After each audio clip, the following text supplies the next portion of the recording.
Olá, meus amigos, Dr. Gabriel aqui e hoje eu quero conversar sobre um tema muito importante para quem se preocupa com seus níveis de glicose. Então, são as 5 principais frutas que podem ser consumidas com segurança para pessoas já que têm a pré-diabetes, ou seja, o corpo já está desenvolvendo uma resistência à insulina e os níveis de glicose matinal já estão subindo, ou para quem já é diabético tipo 2. Então, se você está preocupado ou já é um pré-diabético ou já tem diabetes tipo 2, preste atenção que eu vou mostrar nesse vídeo aqui quais são as 5 frutas que podem ser consideradas seguras para pessoas que já têm resistência insulínica. O que é resistência insulínica? A insulina é um hormônio que é liberado pelo nosso pâncreas, um órgão aqui que fica no nosso abdômen, sempre que os níveis de açúcar, de glicose no nosso sangue sobem. Então, o seu nível de glicose subiu depois de uma refeição, você tem que liberar a insulina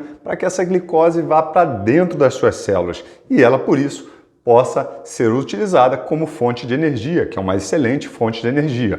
Mas se as suas células estão resistentes à insulinas, você não consegue abrir a chave, você não consegue abrir a porta da célula para que essa glicose entre e você utilize como fonte de energia. Por isso, se você está resistente, você começa a não conseguir utilizar essa glicose, tem diminuição da energia, então o cansaço é um sintoma muito comum e você começa a transformar esse excesso em glicose em gordura. Então, quem tem resistência insulínica pode começar a produzir mais tecido gorduroso e acumular gordura no organismo. Então, por que essas frutas são tão interessantes para quem sofre com diabetes tipo 2 ou a pré-diabetes?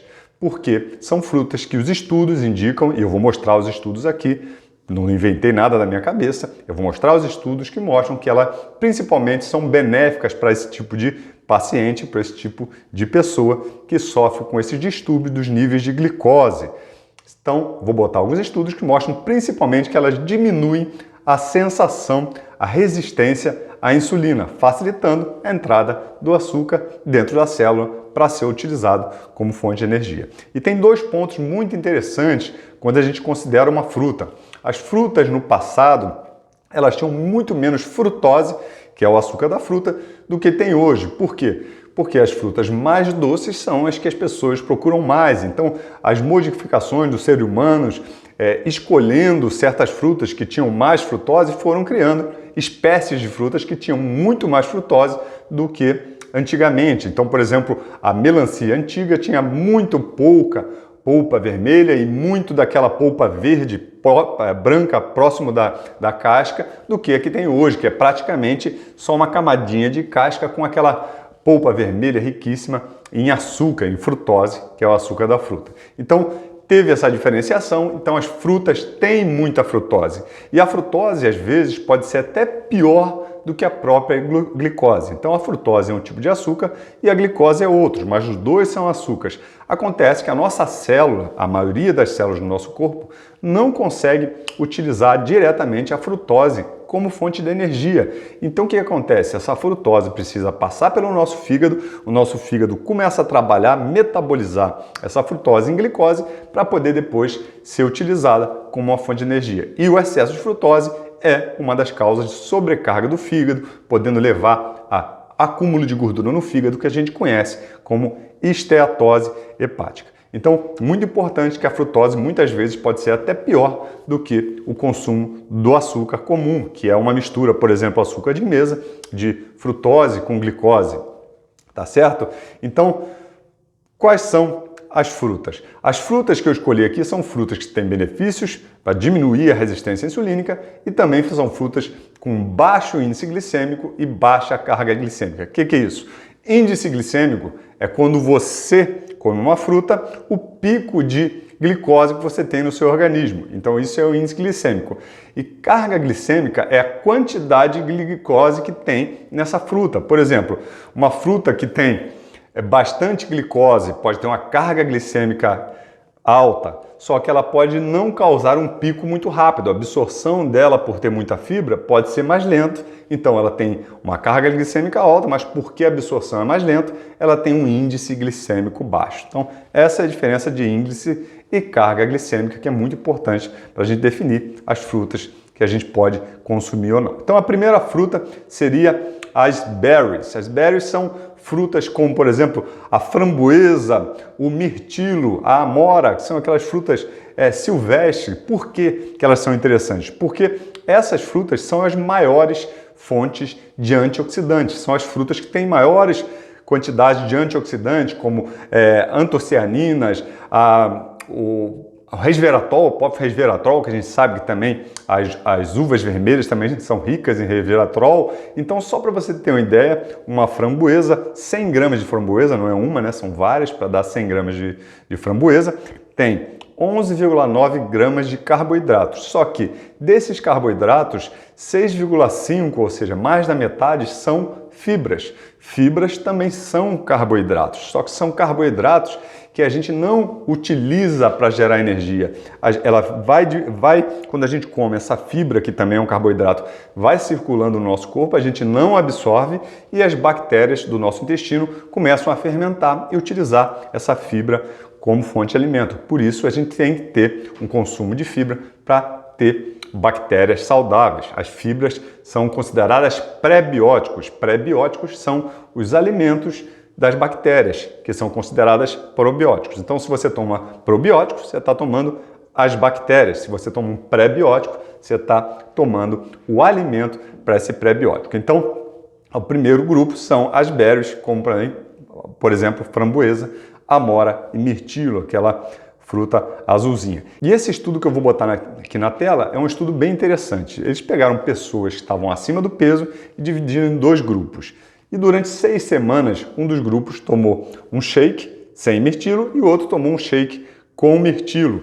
E eles viram que esse grupo que utilizou o mirtilo no seu shake teve uma diminuição considerável da resistência insulínica no corpo, o que faz diminuir a chance dessa pessoa se transformar numa diabética, ou se ela já é pré-diabética ou diabética, ajuda a diminuir a resistência para ela buscar voltar o seu metabolismo ao normal. Então é um estudo muito interessante.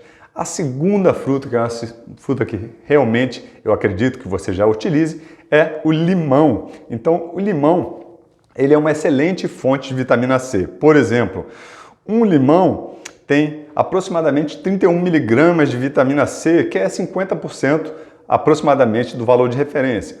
É claro que esse valor de referência é muito abaixo do que os estudos mostram que a gente precisa. A gente precisa de muito mais vitamina C durante o dia para otimizar o nosso metabolismo e também para ter um efeito antioxidante contra as toxinas que a gente ingere no nosso corpo.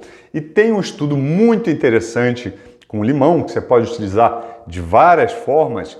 E ele tem, por exemplo, uma fibra chamada pectina, que ajuda muito a diminuir a resistência insulínica.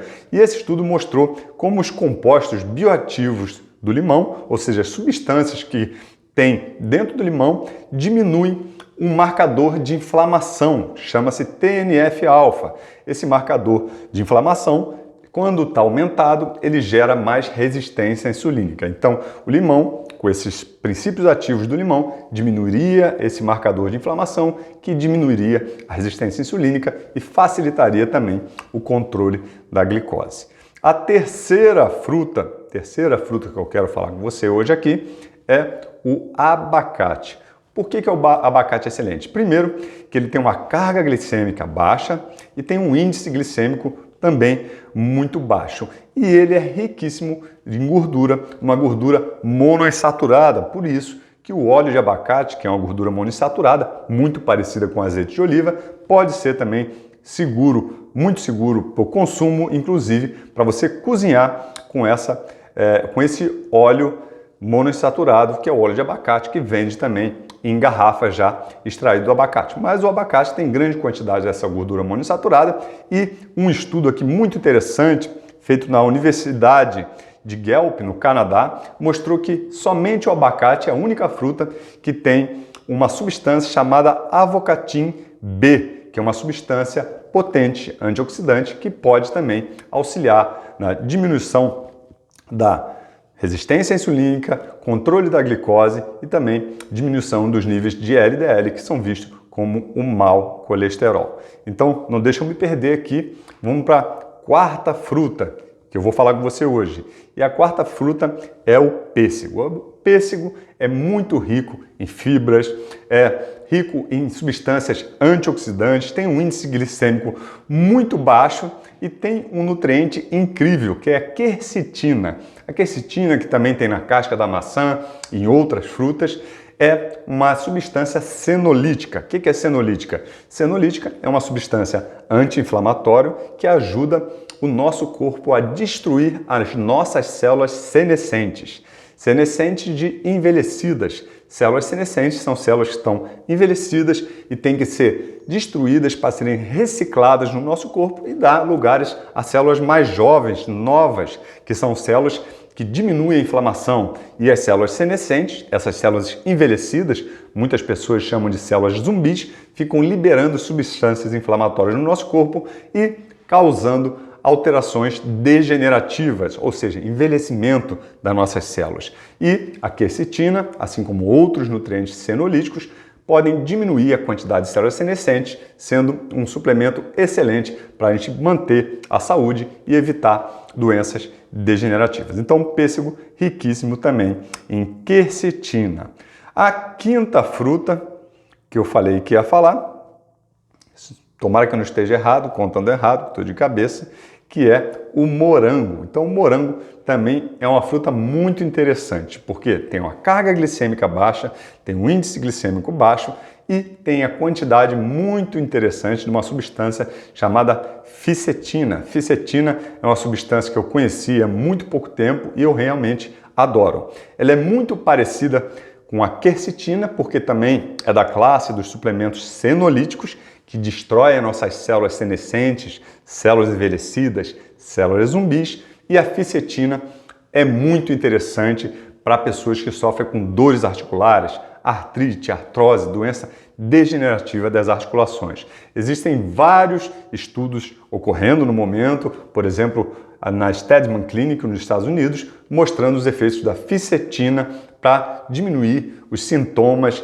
e a progressão da doença em pacientes com artrose de joelho e outras artroses também provavelmente vai mostrar muito benefício da fisetina, que pode ser encontrada também dentro do morango. Muito cuidado você tem que ter com o morango, porque é uma fruta que cresce precisando muito de água. Então, se a lavoura onde ele é plantado utiliza muito agrotóxico, ele absorve muito esse agrotóxico e concentra o agrotóxico no morango. Então, procure morangos de qualidade. É muito difícil realmente a gente achar morangos orgânicos, porque é uma fruta que é muito vulnerável a fungos. Então é difícil ter um morango bonito, grande, sem a utilização de agrotóxicos, mas você pode procurar, porque o excesso de agrotóxicos também vai fazer muito mal. Então, em vez de fazer bem para você, pelos nutrientes que ele tem, pela fisetina, por exemplo, ele pode fazer mal pelo excesso de agrotóxicos. E se você